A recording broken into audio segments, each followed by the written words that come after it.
Kasie, good morning. Good morning, Jose. Nice to see you. Likewise, as we await this action by the president, what are you hearing from Republicans on how they might respond to it?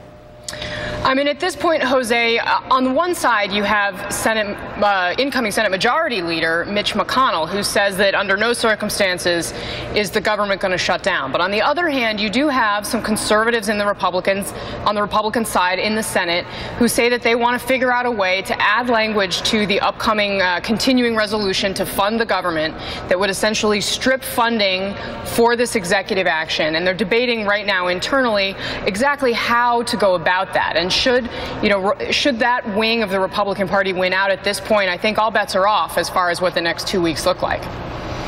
Yeah, Senator McConnell has said that this type of action would, quote, poison the well between the president and congressional Republicans. Any hopes of bipartisanship over the next 2 years if the president does indeed act as he's promised to do?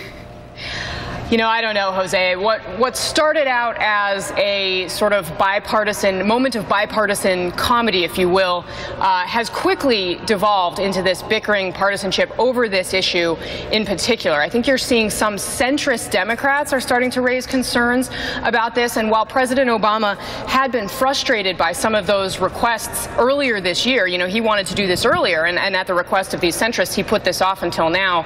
I think you also have to remember that if the president wants to get anything done in these next 2 years, he's going to have to look to Mitch McConnell as the incoming majority leader. And the reality for McConnell is that he has to hold his own party together. And while at this point we're seeing generally hopeful signs from Republicans, they're excited about their new majority, you can't forget about how the right wing of the party has really impacted their governing style over the past few years. The president complained in his post-midterm press conference that Speaker Boehner has promised him things, not really delivered. He sort of insinuated Speaker Boehner hadn't by saying that Mitch McConnell did follow through on his promises. I think this executive action from the White House could make it harder for Mitch McConnell to keep that right wing of his party in line.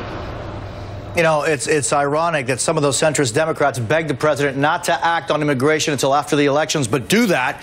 And now that the elections are over, like, don't do it now. But let's talk about what's happening on Capitol Hill. Pretty quiet this morning, but what do we expect to be the first order of business this week?